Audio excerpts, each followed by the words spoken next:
The Mighty 790 KFGO. Good afternoon. Welcome back to The Drive. KFGO time coming up on 4:11.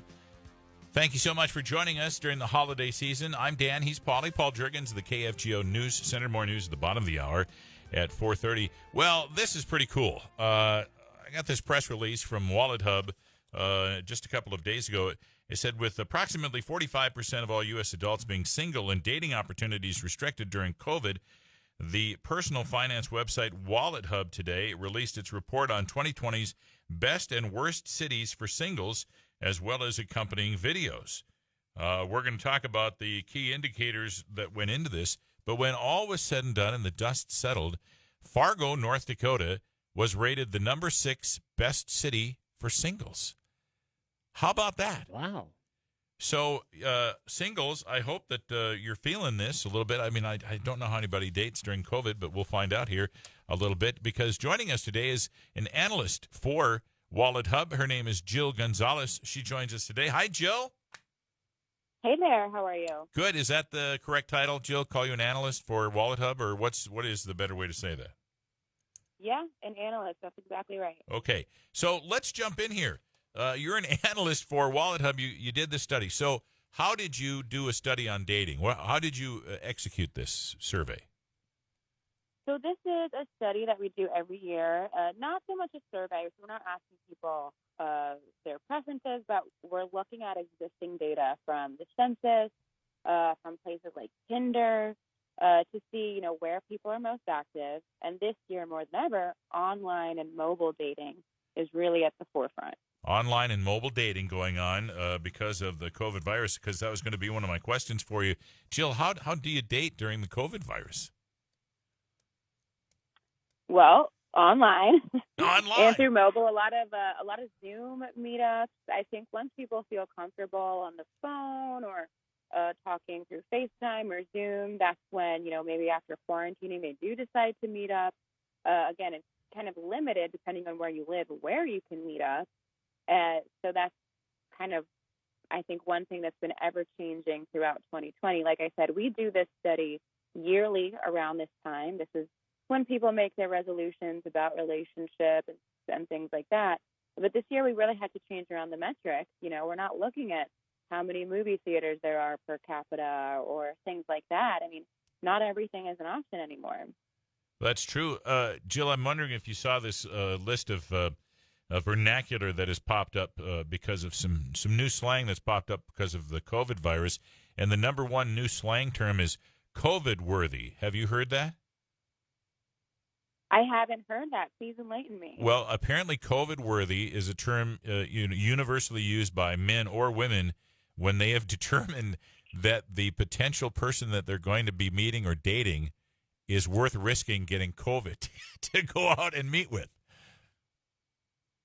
Exactly. Yeah. So that's why I think we are seeing more people, they might start with the texting or the FaceTiming, the Zoom calls, to then, really deem that COVID worthiness.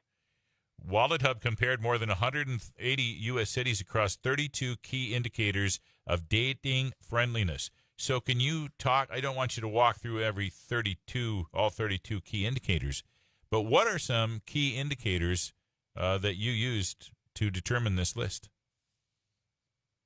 Absolutely. So we looked at things like dating opportunities, especially now. So online dating, the presence of that, mobile dating. We looked at cities with the most active Tinder users to see, again, these dating opportunities, if they've increased since the start of COVID, et cetera. We look at things to do still, but that, is certainly less so right now. More so, we're looking at, park opportunities, like outdoor dates, low-cost dates, which, of course, if you're in a cold spot, is definitely harder to do. Right. But people are doing it.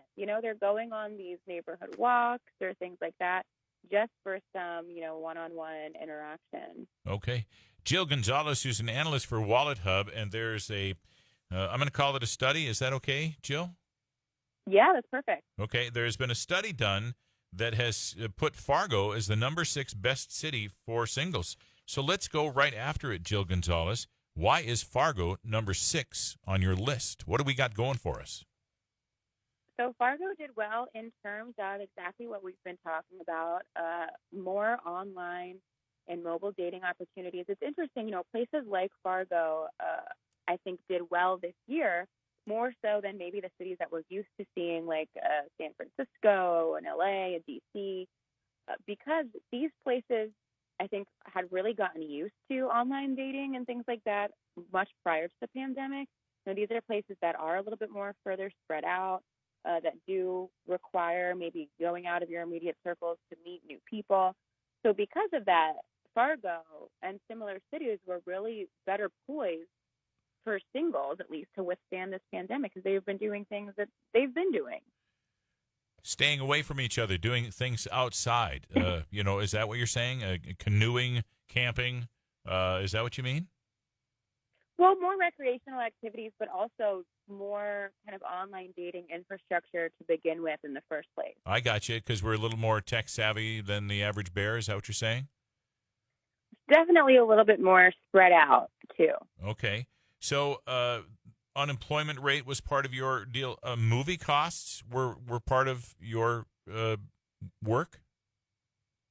Movie costs, yeah, that includes streaming services, which kind of differ depending on where you live, even cable services, depending on where you live. So kind of looking into the Netflix and chill aesthetic more so than in-person movies. So does the number of single people in your community have anything to do with it, or per capita single people? It does. So in this case, the more singles, the better. If you are single, right, more people to be matched up with.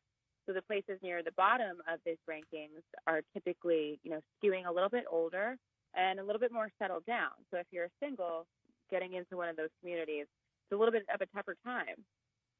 So, Jill Gonzales, I know that, you're not Dr. Laura or anything like that, but do you have advice? So what I'm trying to get to is that some single people are listening to this and they're going, baloney. I haven't been able to meet anybody for a long time, and, I'm stuck in the house, blah, blah, blah. So do you have, based on what you've learned about Fargo in your study, do you have any advice for single people that are not taking advantage of these things? Like, in other words, what can they do? What should they do? Absolutely. So I think you could argue, it's the worst time to be single. It might be the worst time to be in a relationship, too. Who's to say? But there are definitely opportunities, probably more than you think, especially being in Fargo, of a good amount of single people. So there's certainly more hope there than many other cities. And B, getting online, getting into mobile dating apps. Now's a really good time. A lot of them, if they are paid, have deals, getting into the new year. And this is a good time to, really set your relationship intention for 2021 and to get out there. Like I said, especially if you're in Fargo, you're in a better place than you might think to meet other singles. That's really cool. Jill Gonzales, Wallethub Analyst, is joining us today. Fargo is the number 6 best city for singles in a recent study that they did. So, Jill, who's number 1 in your study? Number 1 for singles, we're looking, again, all over, a lot of Midwestern places.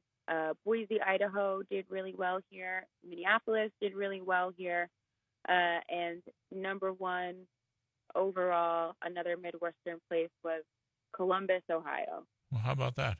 Well, it's really cool to be in the top 10 and to be number 6. So would you recommend dating sites? Is that, I'll mention some, but, you doesn't mean that you're backing them, but we've all heard like Match.com. Do you recommend that kind of thing? Is that what you mean about getting out there? How do you get out there? Yeah, I would recommend online sites. I would recommend, again, mobile apps right now. And a lot of these things have come a long way. So, any idea of being catfished or you're not talking to the real person, they do a lot of vetting these days.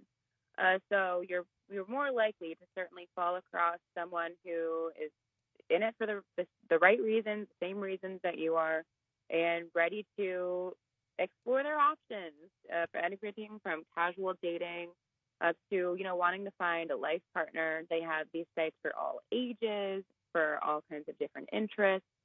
So if you are being more selective, I think, with the dating site or with the dating app from the get-go, if you're a little bit more selective and maybe pick one that is a little bit more niche, that does even more of the work for you. You're probably more likely to meet like-minded people.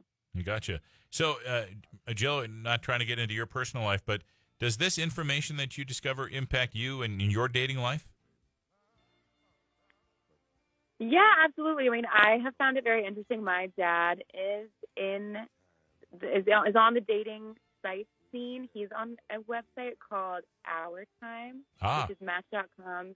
It's Match.com's, again, more like selective site for people who are 55 and up and single. And he's been going on Zoom dates. So it's been quite a quarantine for me to hear about all these Zoom dates. So I would, if I have to hear it from my dad, you have to hear it from yours or get out there. So that would be my recommendation. Too much information, Dad. Yeah, I gotcha.